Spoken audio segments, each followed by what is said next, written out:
blistering sun, hot desserts, people who speak Arabic, camels, and a ton of oil. This is the picture that comes to our mind when we imagine the Middle East. But there is more to it.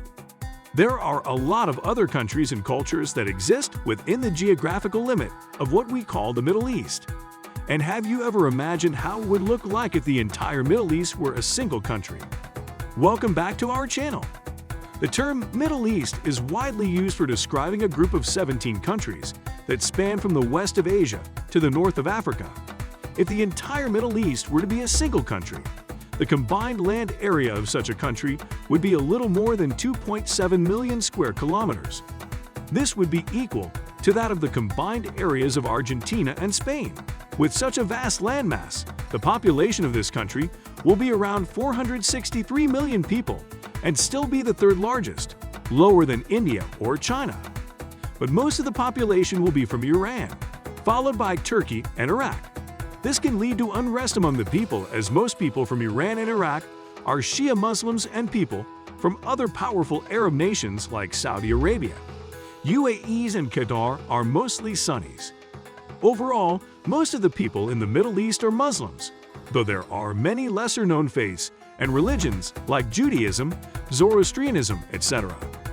Just like the religious diversity, the cultures and languages around the Middle East are rich and diverse, with around 60 different types of languages spoken.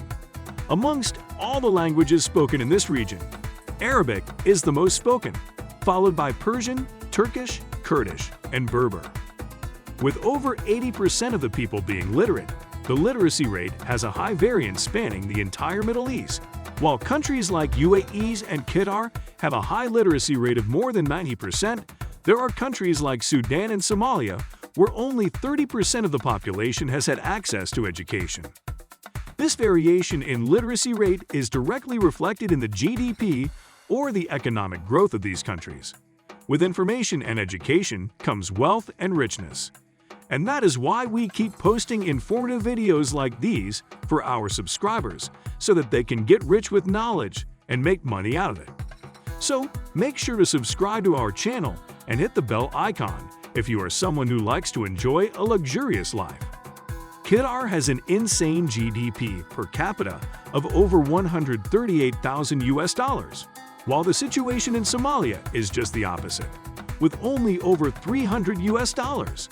This means that every person who lives in Qatar produces over 450 times what a person produces in Somalia.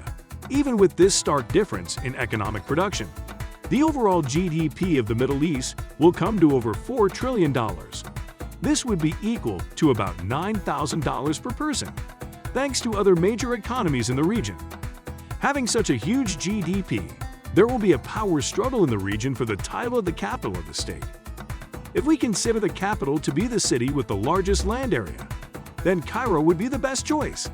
But then the current world where economic growth has more importance, that would not be the case. In that regard, we could consider Dubai to be our next choice, considering the technological advancements and modernization happening around and the amount of revenue generated from its tourism. But then, Saudi Arabia being the most powerful country in the region, the next choice would be its own capital, Riyadh. It could also be a possibility that the Middle East being a Muslim-majority country, and Mecca being the most important place for Muslims, the capital city could be Mecca. What do you think would be the best choice? Let us know your choice in the comments section. Also, if you like this video, make sure to hit the like button and show your support. With the capital comes the economy. Oil being a major source of revenue for the countries in this region, the country of the Middle East with almost 65% of the oil reserves in the whole world. This is huge. And coming to its production, the country will be able to produce around 25 million barrels of crude oil in a day, which amounts to over 30% of the total oil production in the entire world. With its huge economy and its control over the trade route between the East and the West, the country will have the largest military in the entire world. With over $190 billion of military expenditure, this country would have the third largest military in terms of military spending. Now being a country, it would require a flag, and for now, let us assume that the country can use the flag of the Arab League. But there could be the possibility of a new design. What do you think that could be? Post your ideas in the comment section below and let us know your thoughts. If you enjoyed our video, make sure to like, share, and subscribe to the channel. Also, don't forget to click on the bell icon to never miss an upload from us. See you next time.